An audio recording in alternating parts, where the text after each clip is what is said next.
والحمد لله.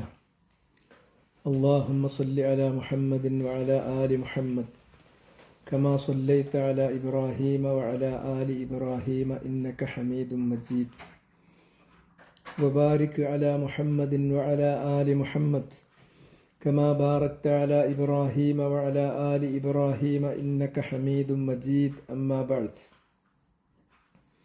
സഹോദരന്മാരെ, അതീവ ഗുരുതരമായ ഒരു വിഷയത്തെ സംബന്ധിച്ച് മുസ്ലിം ചെറുപ്പക്കാരെ ഉണർത്തുന്നതിന് വേണ്ടിയാണ് ഞാൻ ഈ ശബ്ദം നൽകുന്നത്. അതെന്തെന്ന് വെച്ചാൽ, അല്ലാഹു സുബ്ഹാനഹു വ തആല നിർബന്ധമാക്കിയിട്ടുള്ള നമസ്കാരം, 5 നേരത്തെ നിർബന്ധ നമസ്കാരങ്ങൾ, അത് നിർവഹിക്കുന്നതിൽ ഉപേക്ഷ വരുത്തുകയും അലംഭാവം കാണിക്കുകയും ചെയ്യുക എന്നുള്ളത് വളരെ സാർവത്രികമായി കണ്ടുവരാൻ തുടങ്ങിയിട്ടുണ്ട്. അതിനോടുള്ള, നമസ്കാരം കൃത്യമായി നിലനിർത്തുക എന്നതിനോടുള്ള നിലപാട് വളരെ ഉദാസീനമായി തീർന്നിരിക്കുന്നു എന്നതാണ് സത്യം. യഥാർത്ഥത്തിൽ ഒരാൾ ഇസ്ലാമിലേക്ക് കടന്നു വരുന്നത് ലാ ഇലാഹ ഇല്ലല്ലാ മുഹമ്മദുർ റസൂലുള്ളാ എന്ന സത്യസാക്ഷ്യത്തിൻ്റെ വചനം ഉച്ചരിച്ചുകൊണ്ടാണ്.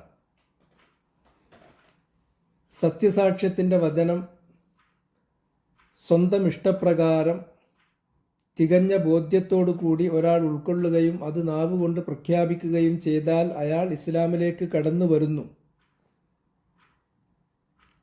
അതിന് പുറമെ فإن تابوا وأقاموا الصلاة وآتوا الزكاة فإخوانكم في الدين, അവർ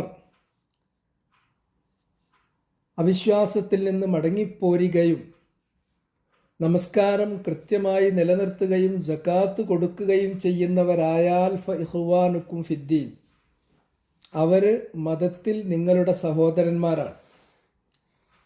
ഇസ്ലാമിക സമൂഹത്തിൽ ഒരു അംഗമായി തീരണമെങ്കിൽ, ഇസ്ലാമിക സമൂഹം അതിലെ ഒരംഗമായി പരിഗണിക്കുകയും ആ അംഗത്തിന് കൊടുക്കുന്ന പരിഗണന നൽകുകയും ചെയ്യണമെങ്കിൽ ഷഹാദത്തിന് പുറമെ 5 നേരത്തെ നിർബന്ധ നമസ്കാരം വീഴ്ച കൂടാതെ നിറവേറ്റുകയും സകാത്ത് നൽകാൻ തയ്യാറാവുകയും ചെയ്യേണ്ടതാണ്. എങ്കിൽ മാത്രമാണ് ഫഇഖ്വാനുക്കും ഫിദ്ദീൻ, മതത്തിൽ അവർ നിങ്ങളുടെ സഹോദരന്മാരായിത്തീരുന്നത് എന്നത് ഖുർആനിൽ അള്ളാഹു തന്നെ പറഞ്ഞിട്ടുള്ളതാണ്. എന്നല്ല, നബി സല്ലല്ലാഹു അലൈഹി വസല്ലം ഒരുപാട് ഹദീസുകളിൽ വ്യക്തമാക്കിയിട്ടുള്ളതാണ്. ഇസ്ലാം സ്ഥാപിതമായിരിക്കുന്നത് ബുനിയൽ ഇസ്ലാമു അലാ ഖംസിൻ, 5 കാര്യങ്ങൾ എണ്ണി പറയുന്നുണ്ട്. അതിൽ ഒന്നാമത്തേത് ഷഹാദത്താണ്, സത്യസാക്ഷ്യത്തിൻ്റെ വചനം പ്രഖ്യാപിക്കലാണ്. രണ്ടാമത്തേത് നമസ്കാരമാണ്. ആ നമസ്കാരം ഉപേക്ഷിക്കുന്നതിനെക്കുറിച്ച് പ്രത്യേകമായ ഹദീസുകളുണ്ട്. ബൈനൽ അബ്ദി വൽ കുഫ്രി തർക്കുസ്വലാ ഫമൻ തറക്കഹാ ഫഖദ് കഫർ.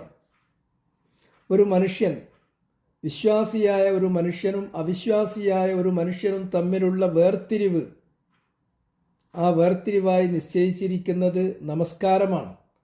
നമസ്കാരം ഒരാൾ ഉപേക്ഷിച്ചാൽ ഫഖദ് കഫർ, അയാൾ കാഫിറായി തീരും എന്ന് തന്നെ നബി സല്ലല്ലാഹു അലൈഹി വസല്ലമ പറഞ്ഞതായി ഹദീസുകളിലുണ്ട്. സ്വഹാബി വര്യന്മാരിൽപ്പെട്ട ചിലർ പറഞ്ഞിട്ടുള്ള കാര്യം, ഒരു പ്രവൃത്തി ഉപേക്ഷിക്കുന്നത് കൊണ്ട് ദീനിൽ നിന്ന് പുറത്തു പോകും, കാഫിറായി തീരും എന്ന് ഞങ്ങൾ കണ്ടിരുന്ന കാര്യം ഒന്നു മാത്രമാണ്. അത് നമസ്കാരമല്ലാതെ മറ്റൊന്നുമല്ല, നമസ്കാരത്തെ മാത്രമാണ് ഞങ്ങൾ അങ്ങനെ കണ്ടിരുന്നത് എന്നുള്ള ഹദീസുകൾ കാണാം. അതിനാൽ നിർബന്ധമായ നമസ്കാരം അഥവാ 24 മണിക്കൂറിനുള്ളിൽ രാത്രിയിലും പകലിലുമായി അള്ളാഹുവുമായി തനിക്കുള്ള ബന്ധം ഒന്ന് പുതുക്കിയേ പറ്റൂ. 5 തവണ. സൂര്യൻ ഉദിക്കുന്നതിന് മുമ്പ് പ്രഭാത നമസ്കാരം, മധ്യാഹ്നം വിട്ടുകഴിഞ്ഞിട്ടുണ്ടെങ്കിൽ ളുഹർ നമസ്കാരം, സൂര്യൻ അതുപോലെ തന്നെ ചാഴ്ഞ്ഞു കഴിഞ്ഞിട്ടുണ്ടെങ്കിൽ അസ്ർ നമസ്കാരം, അതുപോലെ തന്നെ സൂര്യൻ അസ്തമിച്ചു കഴിഞ്ഞാൽ മഗ്രിബ് നമസ്കാരം, അതുപോലെ അസ്തമയ ശോഭ തീർന്നു കഴിഞ്ഞിട്ടുണ്ടെങ്കിൽ ഇശാ നമസ്കാരം. ഇങ്ങനെ വ്യത്യസ്ത സമയങ്ങളിലായി 5 നേരം തൻ്റെ സൃഷ്ടാവുമായി, ഈ പ്രപഞ്ചത്തെയും തന്നെയും സൃഷ്ടിച്ച റബ്ബുമായി തനിക്കുള്ള ബന്ധം അത് ഒന്ന് പുതുക്കാൻ തയ്യാറാകാത്ത മനുഷ്യൻ, ഞാൻ അള്ളാഹുവിൻ്റെ അടിമയാണ്, ഞാൻ അള്ളാഹുവിന് സമർപ്പിച്ച മുസ്ലിമാണ്, ഞാൻ അള്ളാഹുവിൽ വിശ്വാസമർപ്പിക്കുന്ന മുഅ്മിനാണ് എന്നത് വെറും അവകാശവാദം മാത്രമായി നിലകൊള്ളുകയേ ഉള്ളൂ. അത് തെളിയിക്കപ്പെടണമെങ്കിൽ നിർബന്ധമായും 5 നേരത്തെ ഈ നമസ്കാരങ്ങളിലൂടെ തൻ്റെ റബ്ബുമായിട്ടുള്ള അവൻ്റെ ബന്ധം അവൻ പുതുക്കിക്കൊണ്ടിരിക്കണം. അത് നിർബന്ധമാണ്. ഇല്ലെങ്കിൽ അയാൾ ഇസ്ലാമിൽ നിന്ന് തന്നെ പുറത്തു പോകും. കുഫറിനും ഇസ്ലാമിനും ഇടയ്ക്കുള്ള വേർതിരിവായിട്ടാണ് നമസ്കാരത്തെ കണ്ടിട്ടുള്ളത്. നമസ്കാരത്തെ കണ്ടിട്ടുള്ളത് അങ്ങനെയാണ് കണ്ടിട്ടുള്ളത്.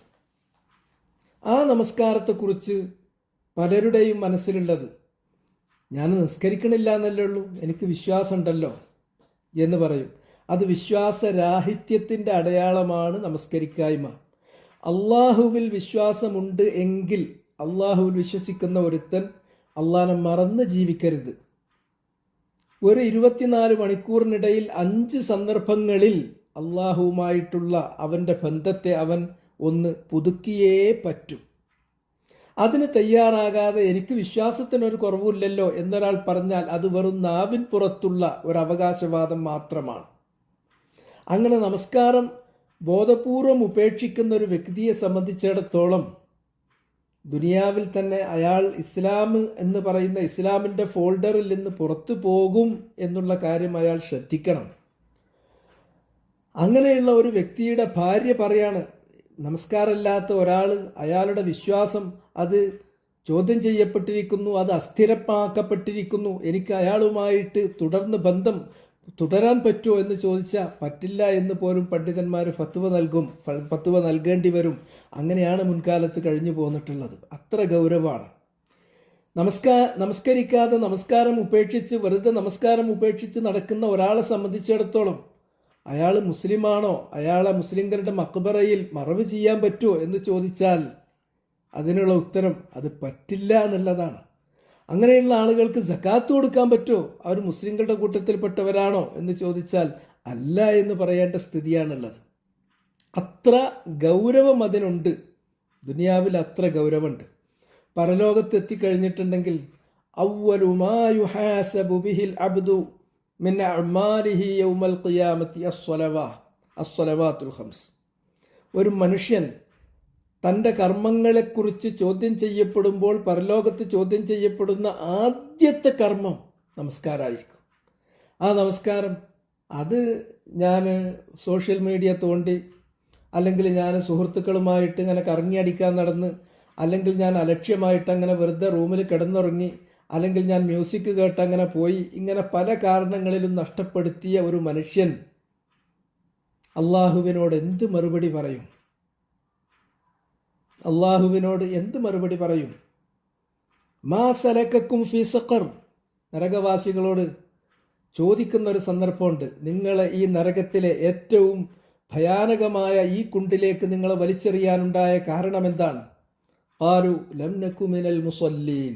അതിനവർക്ക് പറയാനുള്ള മറുപടി, ഞങ്ങൾ ദുനിയാവിൽ നമസ്കരിക്കാത്തവരായിരുന്നു. അന്ന് വലിയ ന്യായം പറയും, നമസ്കരിക്കുമായിരുന്നില്ല. അതിനാൽ മുസ്ലിം സഹോദരന്മാരോട് സ്നേഹബുദ്ധിയ എനിക്ക് പറയാനുള്ളത്, തർക്കങ്ങളൊക്കെ ഒഴിവാക്കി നമ്മെ സൃഷ്ടിച്ച, നാം ജീവിക്കുന്ന ഈ മഹാപ്രപഞ്ചത്തെ സൃഷ്ടിച്ച, അവയെല്ലാം നിലനിർത്തുന്ന, അവയുടെ ഉടമസ്ഥനായ അള്ളാഹുവിൽ നമുക്ക് വിശ്വാസമുണ്ടെങ്കിൽ അവനോടുള്ള നമ്മുടെ ബന്ധം ഒരു ദിവസം 5 നേരത്തെങ്കിലും അത് പുതുക്കിയേ പറ്റൂ. ളുഹറിന്, അസറിന്, മഗ്രിബിന്, ഇശാഇന്, സുബ്ഹിന് ആ ബന്ധം നമ്മൾ പുതുക്കിയേ പറ്റൂ. നമസ്കാരം നിങ്ങൾ ഉപേക്ഷ വരുത്തരുത്.